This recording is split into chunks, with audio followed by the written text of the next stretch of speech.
berapa lama jomblo? Ini talk show santai, bukan cari jodoh kasihan. Soalnya Hilda suruh bilang bapak dapat cari jodoh kata. Oh, kayaknya itu tujuan utama, so kan. Itu tujuan utama supaya bapak dapat jodoh. Aduh. Ya, 1 tahun 2 bulan. 1 tahun 2 bulan. Ya, 14 bulan, lama sekali. Enak katanya. Mariam pastinya bukan itu orang tujuan Pak. Pak, ini begini, orang sekarang lagi kan bikin UMKM ini dia. Orang tahu Bapak ini selain Bupati ya, Kabupaten Talaut, Bapak ini adalah juga pengusaha pengusaha sukses. Pastinya, dan orang mau tanya, kira-kira kiat-kiat sukses Pak ya, karena ini orang lagi bazar UMKM. Ini kiat-kiat untuk teman-teman pelaku UMKM Pak, bagaimana kira-kira menurut Bapak sukses itu seperti apa Pak? Supaya orang juga boleh sukses. Boleh mengikuti suksesnya Pak Eli. Iya. Kalau kita yang pertama-tama itu lakukan sendiri, jangan dulu didelegasikan pada orang lain. Lakukan sendiri dalam hal apa? Lakukan sendiri, memanagenya, merencanakannya, mengorganisirnya, melakukannya, dan mengevaluasinya. Jadi kalau dilakukan sendiri, kita bisa mengetahui kira-kira di mana kelebihan dan kekurangan dari usaha ini. Dan kita bisa kemudian secara mandiri itu mengetahui ini bisnis ini bisa menguntungkan atau tidak. Dan yang terpenting, kalau sudah didelegasikan kepada orang lain, itu akan sulit terkontrol. Padahal ini baru awal. Kecuali kalau dia sudah menjadi usaha yang besar. UKM itu perlu keseriusan, ketelitian, turut serta di dalamnya, agar supaya kita bisa melakukan, kita bisa mendapatkan untung dari situ. Saya juga dengan Hillary dulu seperti itu. Dulu Hillary disekolahkan oleh Lipo Group untuk S1-nya. Dan kemudian harus bekerja di Lipo Group khusus menjadi supervisor UMKM. Jadi dengan pengalaman dia di dunia UMKM, itu kemudian dia melakukan kegiatan seperti ini. Jadi otomatis ternyata untuk bisa lebih maju lagi, ya kita mesti belajar, mesti kemudian kembangkan SDM. Dan itu yang saya lakukan di Kabupaten Talaut. Artinya kita sekolahkan orang bukan cuma sekedar sekolah. Kita kemudian mendorong orang ikut pendidikan bukan cuma sekedar mendapatkan gelar, tapi dampak-dampak yang seperti ini. Bahwa ketika dia terdidik, dia kemudian bisa mengembangkan banyak hal yang bermanfaat bagi orang lain. Betul sekali ya, satu jawaban berarti bukan kasih orang bilang bukan kasih Bapak kasih doi. Bukan kasih doi. Maksudnya Bapak, kita dengar Bapak ini dia banyak sekali kasih sekolah orang, kasih kirim orang untuk beasiswa. Kalau kasih doi kan yang nak mendidik Pak, betul. Tuh orang kasih DP DP kail atau DP apa orang bilang. Nah, betul sekali supaya nanti ngoni sendiri yang pancing. Ada satu anak di Talaut. Bagaimana? Dia orang susah. Tinggal pinggir pantai, rumah Somorubu. Satu kali kita datang di kampung itu, ketika kita datang DP opak berdiri. Kata dia, Pak Eli. Dia bilang, Pak Eli terima kasih. Sekarang DP anak itu, DP cucu itu, jadi pembuat mesin pesawat terbang di Boeing di London ini. Wow, tepuk tangan dong. Luar biasa. Padahal tuh anak itu, kita sekolah di Australia, dia nggak pernah datang di Manado karena dorang susah. Sehingga seperti usaha UMKM seperti ini, orang selalu mulai dari awal. Dari yang kecil-kecil pasti besar. Betul. Elon Musk kalau tidak salah orang terkaya di dunia itu, mulai bisnisnya UMKM seperti ini. Dan bukan tidak mungkin di deretan UMKM ini kemudian ada orang-orang yang akan menguasai ekonomi di Sulawesi Utara di masa yang akan datang. Begitu. Betul sekali. Begini Pak, maksudnya kan Bapak selaku juga pengusaha ya Pak ya. Kan ini usaha UMKM yang seperti ini sama dengan Bapak bilang tadi. Jadi semua butuh keseriusan dan fokus.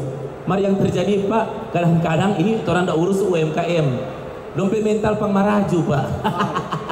Ini jaga maraju ini kok tuh yang payah dang. Ya, studi kasus ya, apalagi orang Manado Kang. Aduh itu no. Padahal banyak sekali memang orang jaga sekritik lagi dang Pak mengenai dompet cita rasa, dompet kualitas makanan dan juga packaging, karena dari di luar sana Pak orang kan harus punya daya saing, baik global baik nasional, secara nasional maupun internasional.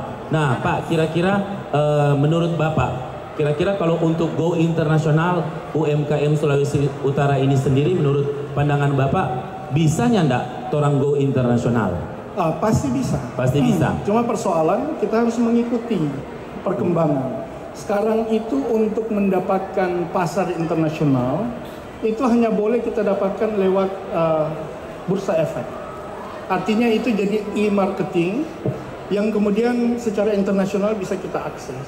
Kalau kita kemudian Sulawesi Utara ini berani membuat obligasi tentang potensi UMKM yang kemudian ditawarkan pada bursa efek, itu kemudian misalnya Tanta Betty rupa tadi, baking cookies gelang 1 ton 1 hari, misalnya contoh, ditawarkan ke Jepang.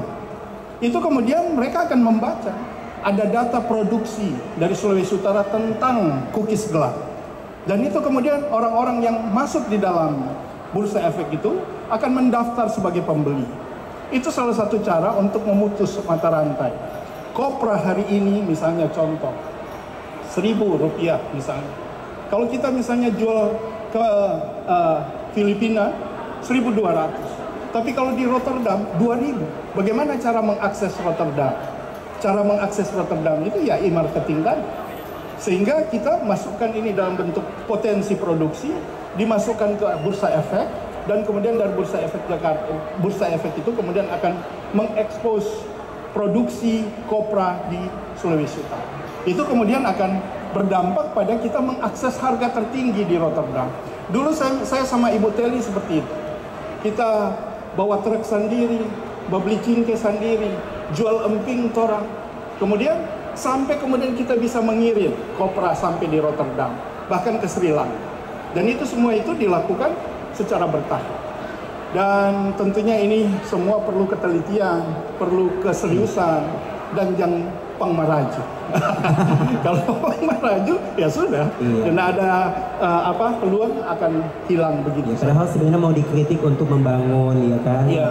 Mental yang pastinya, maksudnya Bapak, bahwa mental orang ini dia yang harus memang betul-betul diperbaiki, apalagi orang PSDM sendiri. Iya. Dan yang kemarin Bapak tadi bilang bahwa kirim kopra itu bagaimana Pak? Di cara aku boleh kirim ke luar kita negeri? kerjasama. Oh. Karena dulu tidak ada akses internet, IT atau akses e-marketing itu belum terbuka. Iya.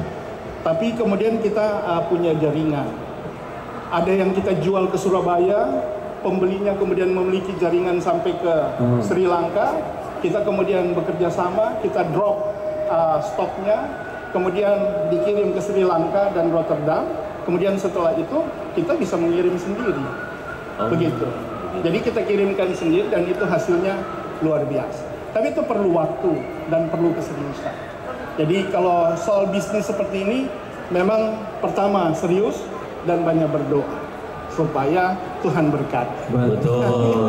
Itu berkatnya bersiri dari lotus atau dari langit. Betul. Dan Pak, kira-kira ke depannya ya, kira-kira Bapak boleh bantu orang UMKM ini dia untuk bisa go internasional? Bisa ya? Pasti. Seperti saat sekarang ini kita sementara penjajakan untuk membuat obligasi. Obligasi itu adalah data potensi. Data potensi apa saja, mau cookies, mau kopra, mau pala, mau cingke, mau ikan, itu data potensi namanya. Dan bagaimana masuk itu ke pasar internasional, itu perlu perlu langkah-langkah yang tegas sehingga kita bisa masukkan itu sebagai data potensi untuk Sulawesi Utara maupun di kabupaten kota. Sehingga itu salah satu saya pikir yang paling bisa membantu. Sekarang kita sulit, mau bantu mau uang dari mana? Tetapi yang justru dibuka adalah akses-akses ke pasar agar supaya kemudian bisa terjual semua produksi kita. Seperti itu.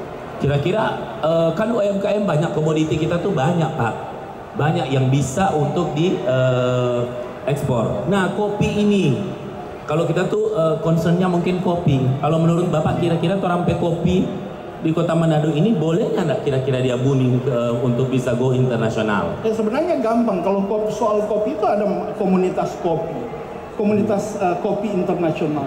Disitulah akses sebenarnya. Sehingga kalau kita ingin memasarkan kopi, cari tahu dulu sentra-sentra khusus sosialita atau komunitas peminum kopi yang kemudian bisa tahu kopi dari mana, kopi dari Jawa, kopi dari Toraja, atau kopi dari berbagai tempat. Sehingga kita kemudian bisa mendapatkan akses, atau kemudian kita bisa menyiapkan stok untuk kemudian bisa dikirimkan ke sana.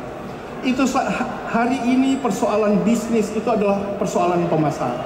Siapa yang mau beli? Jika kemudian kita memiliki stok, memiliki produk, tetapi kita tidak memiliki akses untuk kemudian menjualnya dengan harga yang pas, yang menguntungkan, itu percuma saja.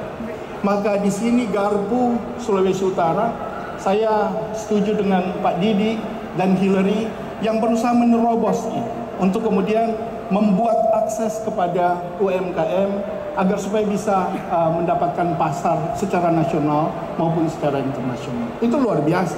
Itu langkah ini adalah langkah sederhana, tapi kalau diteliti secara ekonomi berdampak luar biasa.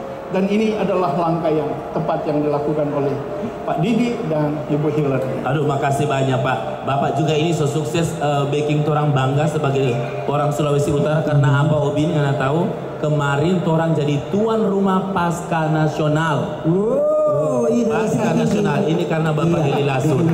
Belobi-lobi yang luar biasa. Bapak, terima kasih kemang torang Sulawesi Utara boleh dikenal bahwa torang boleh mampu ternyata kabupaten yang dorang selama ini mungkin pikir Talaut kacilis tuh Kang, nak mampu tuh mungkin mau baking Pasca Nasional dan ternyata mampu baking Pasca Nasional jadi sukses. Tepuk tangan sekali lagi buat Bapak Heli Lasut. Pak, ini kita harapan Bapak harapan ke depan torang UMKM ini dia kira-kira bagaimana setelah ini Pak, torang banyak yang kena dampak dari pandemi Covid kemarin.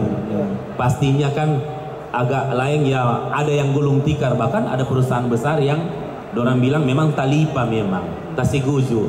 Nah kira-kira Pak, bagaimana menurut Bapak ini di masa pemulihan sekarang ini dengan keadaan sekarang seperti saat ini? Iya, jadi berdasarkan statistik provinsi maupun kabupaten kota itu mengalami pukulan, yaitu meningkatnya angka kemiskinan. Meningkatnya angka kemiskinan ini karena faktor tadi, bahwa akses kita terhadap bisnis itu kemudian terhambat oleh faktor COVID-19. Sehingga inilah yang kemudian harus dilihat sebagai langkah yang harus diambil. Bagaimana cara kita kemudian bisa mencegah agar kemiskinan itu kemudian tidak meluas, tidak membesar, prosentasinya tidak meningkat. Salah satunya adalah menyiapkan lapangan kerja. Lapangan kerja ini hanya bisa disiapkan oleh seperti kelompok-kelompok UMKM seperti saat sekarang. Jika kemudian satu UMKM mempekerjakan sekitar 2, 3, sampai 10 orang, itu kalau dihitung jutaan orang bisa terserap tenaga kerja lewat UMKM. Di pemerintah sendiri saya berusaha agar supaya membuat program, misalnya program pembangunan, didorong yang tenaga kerjanya adalah tenaga kerja lokal, agar supaya mereka bisa mendapatkan pekerjaan. Semua kemudian kebijakan untuk pembangunan ekonomi itu diarahkan pada tenaga kerja yang dikerjakan oleh masyarakat atau padat karya istilahnya.